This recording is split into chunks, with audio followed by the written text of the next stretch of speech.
ഇല്ല, അങ്ങനെയൊന്നും നമ്മൾ ഇതിനെ എടുക്കുന്നില്ല. ഇത് ഞാൻ പറഞ്ഞില്ല, ഇതൊരു ബേസിക്കലി ഒരു ഇമോഷണൽ സ്റ്റോറിയാണ്, ഒരു ഫാദർ സൺ ഇമോഷണൽ സ്റ്റോറി. നമുക്ക് ഫാമിലി ആയിട്ട് വന്നിരുന്ന് കാണാൻ പറ്റുന്ന ഒരു ഇമോഷണൽ സ്റ്റോറി. അതിനപ്പുറം നമ്മൾ ഇതിനകത്തൊന്നും പറയുന്നില്ല. രാഷ്ട്രീയം ഇതിൻ്റെ ഒരു പശ്ചാത്തലമാണ്. നല്ല ക്വാളിറ്റിയുള്ള ഒരു സിനിമ എടുക്കാൻ വേണ്ടി എല്ലാവരും പരിശ്രമിച്ചിട്ടുണ്ട്. സാറാണെങ്കിലും ഇതിൻ്റെ ടെക്നിക്കൽ ടീമാണെങ്കിലും ആക്ടേഴ്സ് ആണെങ്കിലും എല്ലാവരും ഒരുമിച്ച് സഹകരിച്ചിട്ടുണ്ട്. അപ്പോൾ അത് വേറൊരു സിനിമയായിട്ടുള്ളൊരു അതേപോലെ ഒരു പടമൊന്നുമല്ല, ഇതൊരു ചെറിയ ഇമോഷണൽ സിനിമ എന്ന് ചിന്തിച്ചാൽ മതി. അച്ഛനും മകനും റിലേഷൻഷിപ്പുള്ളൊരു ഇമോഷണൽ സിനിമ. ഉണ്ണികൃഷ്ണൻ സാർ,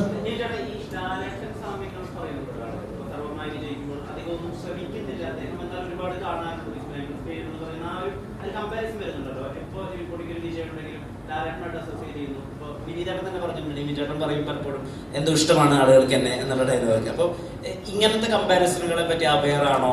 അങ്ങനെ ട്രെയിറ്റ് എനിക്ക് ഉപയോഗിക്കാൻ പറ്റുന്നുണ്ട്. ഞാൻ വളരെ കാഷ്വൽ ആയിട്ട് ചെയ്യുന്ന കാര്യങ്ങൾ ആളുകൾക്ക് വർക്ക് ആവുന്നുണ്ട് ലാലേട്ടനെ പോലെ. ആ ഒരു ഏരിയയെ പറ്റി ബോധവാനാണോ?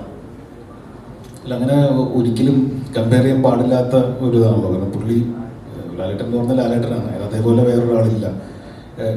ഞാൻ ബേസിക്കലി ആക്ടിങ് വളരെ കാഷ്വലായിട്ട് എടുക്കുന്ന ആളാണ്. അത് ഞാൻ തുടക്കമേ മുതൽ അങ്ങനെ ശീലിച്ചാണ്. ഞാനങ്ങനെ പഠിച്ച ആളൊന്നുമല്ല ആക്ടിങ് എന്താണെന്നുള്ളത്. ഞാൻ ചെയ്ത സിനിമകളിൽ ഞാൻ വർക്ക് ചെയ്തിട്ടുള്ള ഡയറക്ടേഴ്സിൻ്റെ മെൻറ്റർ ചെയ്ത് അല്ലെങ്കിൽ അവരെനിക്ക് കാണിച്ചു തന്ന വഴികളിലൂടെ സഞ്ചരിച്ച് പോയ ഒരാളാണ്. അപ്പോൾ ഞാൻ ആ കാഷ്വൽ രീതിയിലാണ് ഇതിനെ എടുക്കാറ്. അല്ലെങ്കിൽ ഒരു സിനിമ തുടങ്ങാൻ പോകുന്നു, അതിന് മുമ്പ് ഭയങ്കര പ്രിപ്പറേഷനോ അല്ലെങ്കിൽ തലേ ദിവസം ഡയലോഗ് പഠിക്കലോ അങ്ങനെയൊന്നും ഞാൻ ചെയ്യാറില്ല. നേരെ സെറ്റിൽ പോകുന്നു, സ്ക്രിപ്റ്റ് വായിക്കുന്നു, എന്താണോ ശരിയെന്ന് എനിക്ക് തോന്നുന്നു ഞാൻ ചെയ്യുന്നു. അതിനെ കറക്റ്റ് ചെയ്യാൻ അവിടെ ഡയറക്ടറിന് എന്തെങ്കിലും ബോധമുണ്ടോ? അപ്പം ഞാൻ ചെയ്യുന്ന തെറ്റാണെങ്കിൽ ഡയറക്ടർ എന്ന് പറയും, ഇതിന് ഇതിങ്ങനെയല്ല, കുറച്ച് അങ്ങോട്ട് ഇങ്ങോട്ട് മാറ്റി ചെയ്യുമെന്ന് പറയും. അങ്ങനെ കുറച്ച് ദിവസം ഒരു ഡയറക്ടറായിട്ട് നമ്മൾ വർക്ക് ചെയ്യുമ്പോൾ ഞാൻ എങ്ങനെയാണ് കഥാപാത്രത്തെ കാണുന്നതെന്നും ഡയറക്ടർ എങ്ങനെയാണ് കഥാപാത്രത്തെ കാണുന്നതെന്ന് എനിക്ക് മനസ്സിലാവും. എനിക്ക് അത് രണ്ടും തമ്മിലൊരു ലൈൻ വരയ്ക്കാൻ പറ്റും.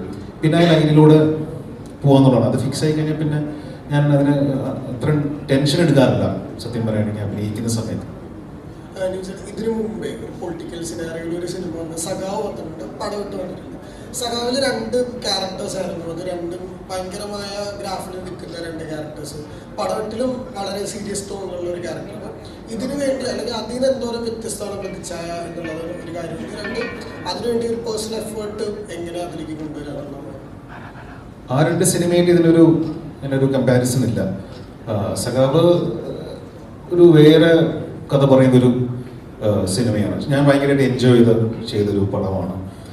അതിൻ്റെ ക്യാരക്ടറൈസേഷൻ ആണെങ്കിലും അതിൻ്റെ കഥയാണെങ്കിലും അതിൻ്റെ സിറ്റുവേഷൻസൊക്കെ ഞാൻ വളരെ എൻജോയ് ചെയ്തൊരു സിനിമയാണ്. പടവട്ട് ഞാൻ വളരെ എൻജോയ് ചെയ്തൊരു സിനിമയാണ്. എനിക്ക് വർക്ക് ചെയ്യാൻ ഇനിയും താല്പര്യമുള്ള ഡയറക്ടേഴ്സിലൊരാളാണ് ലിച്ചു. അതേപോലെ ഒരു പടമല്ല അത്, ഇതൊരു ഡിഫറെൻറ്റ് ഫിലിമാണ്. എൻജോയ് ചെയ്തു. അത് എന്തായാലും എല്ലാ സിനിമയും എൻജോയ് തന്നെയാണ് ചെയ്യാറ്. അപ്പം ഇതും എൻജോയ് ചെയ്തൊരു സിനിമയാണ്. അതായിരുന്നു രണ്ടാമത്തെ ക്വസ്റ്റ്യൻ. നിവിൻ ചേട്ടാ, കഴിഞ്ഞ ദിവസം ഒരു ഇന്റർവ്യൂവിൽ ചേട്ടൻ പൊളിറ്റിക്കലായിട്ട് ചേട്ടനൊരു ഒപ്പീനിയൻ ഇല്ല എന്നുള്ള രീതിയിലൊരു അഭിപ്രായം പറയുന്നത് കേട്ടു. കാരണം ഒരു പ്രത്യേക ഒരു പൊളിറ്റിക്കൽ ഒപ്പീനിയൻ അത്തരത്തിലൊന്നും ശ്രദ്ധിക്കാറില്ല.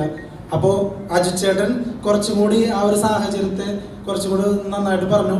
അതായത് പൊളിറ്റിക്കൽ പാർട്ടികളോട് താല്പര്യമില്ല എന്നാണ് നിവിൻ ഉദ്ദേശിച്ചത് എന്ന് പറയുന്നുണ്ടായിരുന്നു.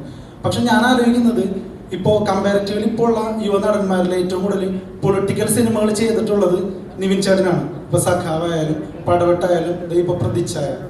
അപ്പോൾ പൊളിറ്റിക്കലായിട്ടൊരു അവയർനെസ് ഇല്ലാതെ ഇത്തരത്തിലുള്ള സിനിമകൾ ചെയ്യുമ്പോൾ നമ്മൾ സംവിധായകരുടെയോ എഴുത്തുകാരുടെയോ കൈകളിലെ കളിപ്പാവുകൾ പോലെ ആവില്ലേ?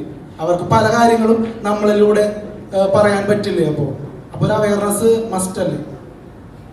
എനിക്ക് തോന്നുന്നു ഒരു കോമൺ സെൻസ് ഉണ്ടെങ്കിൽ നമുക്കത് മറികടക്കാമെന്ന് തോന്നുന്നു. അങ്ങനെ ഒരു കളിപ്പാവയാവാൻ പറ്റില്ലല്ലോ. നമ്മൾ വാർത്തകളും കാര്യങ്ങളെല്ലാം നമ്മൾ കാണുന്നുണ്ട്. എനിക്ക് ബേസിക്കലി എൻ്റർടൈൻമെൻറ്റ് അല്ലെങ്കിൽ സിനിമ, അതിലാണ് എൻ്റെ ഫുൾ ഫോക്കസ് ഉള്ളത്. ഒരു പാർട്ടിയോട് താല്പര്യക്കുറവോ അങ്ങനെയൊന്നുമില്ല. പല പാർട്ടിയിൽ പല കൂട്ടുകാരും പലരെ റെസ്പെക്ട് ചെയ്യുന്ന ഒരുപാട് പൊസിഷനിൽ ഇരിക്കുന്ന ആൾക്കാരുണ്ട്. അതെല്ലാം ഞാൻ റെസ്പെക്റ്റോടെ കാണുന്നു. പക്ഷെ ഞാൻ അതിലങ്ങനെ ഫോക്കസ് ചെയ്യുന്നില്ല. ഞാൻ സിനിമ അല്ലെങ്കിൽ ചെയ്തു പോവുക, ഫാമിലി, അങ്ങനത്തെ ഒരു ആ രീതിയിലാണ് പോകുന്നത്. അപ്പോൾ അതുകൊണ്ട് നടക്കുന്നതൊന്നും അറിയില്ല എന്നുള്ളതല്ല. നമുക്ക് എല്ലാവർക്കും ഒരു ദൈവാനുഗ്രഹിച്ചൊരു കോമൺ സെൻസ് തന്നിട്ടുണ്ട്. അപ്പോൾ ഞാനൊരു സ്ക്രിപ്റ്റ് കേൾക്കുമ്പോൾ ഇതൊരു ഭയങ്കര പോയിന്റ് ഔട്ട് ചെയ്ത് ചെയ്യുന്നൊരു സിനിമയാണോ അല്ലയോ എന്ന് മനസ്സിലാക്കാൻ പറ്റാറുണ്ട്.